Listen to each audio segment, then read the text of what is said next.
নমস্কাৰ সন্মানীয় কৃষক বন্ধুসকল আপোনালোক সকলোৱে আশা কৰোঁ সবে ভালে আছে। তো আজি আকৌ পুনৰ আপোনালোকৰ মাজলৈ তো মই প্ৰথমতে আপোনালোকক সকলোকে মই স্বাগতম জনাইছোঁ। তো আজি মই আলোচনা কৰিবলৈ গৈ আছোঁ লোকেল কোমোৰাৰ খেতি। তো কথা হ'ল কি বৰ্তমান ধৰক আগষ্ট শেষ ছেপ্টেম্বৰ মাহ চলি আছে। তো ইতিমধ্যে আপোনালোকক মই নতুনকৈ ভিডিঅ' এখন দিবলৈ গৈ আছোঁ। তো এইখন ভিডিঅ'ৰ মাজতে আপোনালোকে আশা কৰোঁ বহুত কথা জানিব পাৰিব। তো আজি মই লোকেল কোমোৰা খেতিৰ বিষয়ে আলোচনা কৰিম।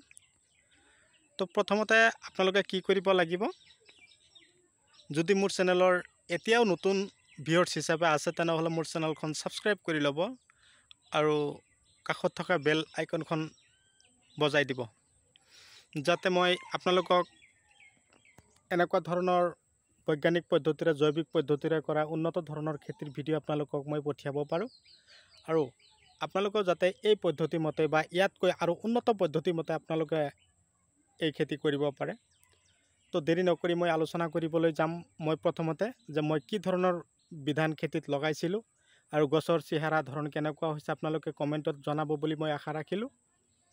আৰু এটাকৈ গছৰ পৰা আপোনালোকে কিমান উঠাব পাৰিব, মাটিৰ গুণাগুণ কেনেকুৱা হ'ব লাগিব, মাটিৰ অম্লতা কিমান % থাকিব লাগে, আৰু এঢলীয়া ঢাল নে ওখ মাটি নে দ মাটি হ'লে এনেকুৱা ধৰণৰ খেতিৰ বাবে বৰ উপযোগী।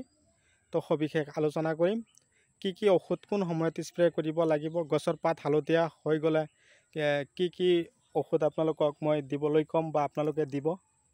তো সবিশেষ মই এইটো ভিডিঅ'ৰ মাজেদি আলোচনা কৰিবলৈ গৈ আছোঁ।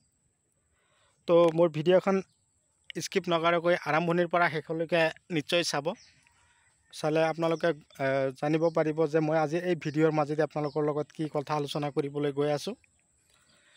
তো মই প্ৰথমতে আলোচনা কৰিম বিধান লৈ, কোন ধৰণৰ বিধান মই খেতিত লগাইছিলোঁ আৰু খেতিত লগোৱাৰ পিছত কেনেকুৱা ধৰণৰ প্ৰডাকশ্যন হ'ব, প্ৰথমতে মই আলোচনা কৰিবলৈ যাম। তো আপোনালোকে নিশ্চয় চাব পাৰিছে গিৰি চিট, আশগাৰ্ড, ৰাধা। গিৰি চিডৰ ৰাধা যিটো কোমোৰা, এইটো কোম্পানীৰ ভাল গিৰি চিড ভাল এটা আছে। তো ৰাধা, এইটো আপোনালোকক নামটো মই স্পষ্টকৈ দেখুৱাই দিলোঁ। ৰাধা এইটো কোমোৰা, ইংলিছত বুলি আশগাৰ্ড বুলি কয়।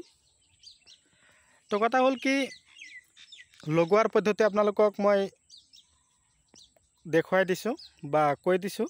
এটা গছৰ পৰা আৰু এটা গছৰ দূৰত্ব ডিষ্টেঞ্চ তাৰমানে 3 ফুট, আৰু এইটো এটা শাৰী সেইটো এটা শাৰীৰ পৰা শাৰীৰ দূৰত্ব 6 ফুট, গছৰ পৰা গছৰ দূৰত্ব 3 ফুট, শাৰীৰ পৰা শাৰীৰ দূৰত্ব 3 ফুট।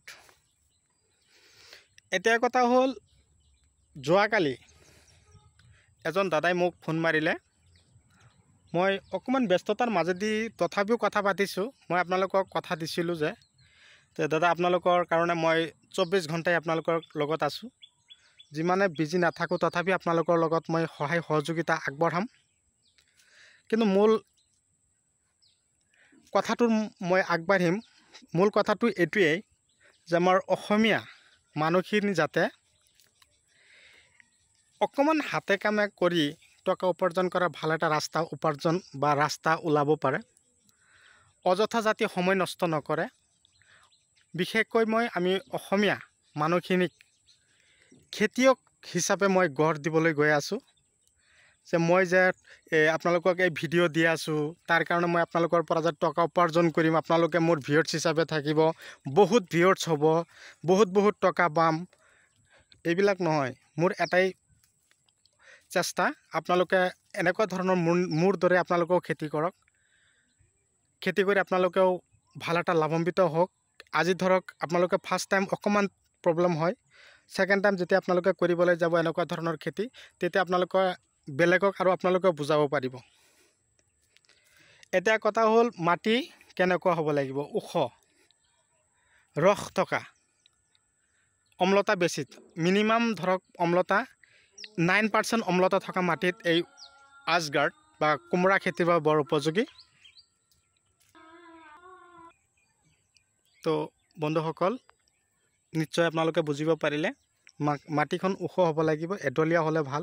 মাজে মাজে বৰষুণ মাৰিব বা আপোনালোকে পানী দিয়াৰো সুবিধা হয়। আৰু ৰসাল মাটি হ'লে ভাল। যেতিয়া আপোনালোকে এনেকুৱা ধৰণৰ বীজখিনি লগাব, তেতিয়া আপোনালোকে কি কৰিব লাগিব, বীজখিনি পচোৱাৰ এদিন আগতে আপোনালোকে ভিজাব লাগিব।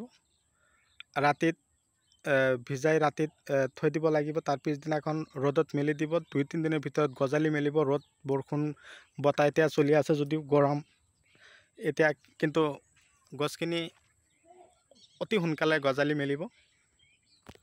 আৰু কথা হ'ল, আপোনালোকৰ যদি এনেকুৱা ধৰণৰ বীজ আপোনালোকৰ ইফালে পোৱা নাযায়, আপোনালোকে যোগাযোগ কৰিব। মই আপোনালোকক যোগান ধৰিম। বীজবিলাক য'তে নাপাওঁ মই বিচাৰি উলিয়াই আপোনালোকক মই পঠিয়াম। মই যিটো দামত কিনিম আপোনালোকক সেই দামতে মই আপোনালোকক পঠিয়াই দিম। কথা হ'ল, আপোনালোকে খেতিৰ ওপৰত মনোযোগী হ'ব লাগিব।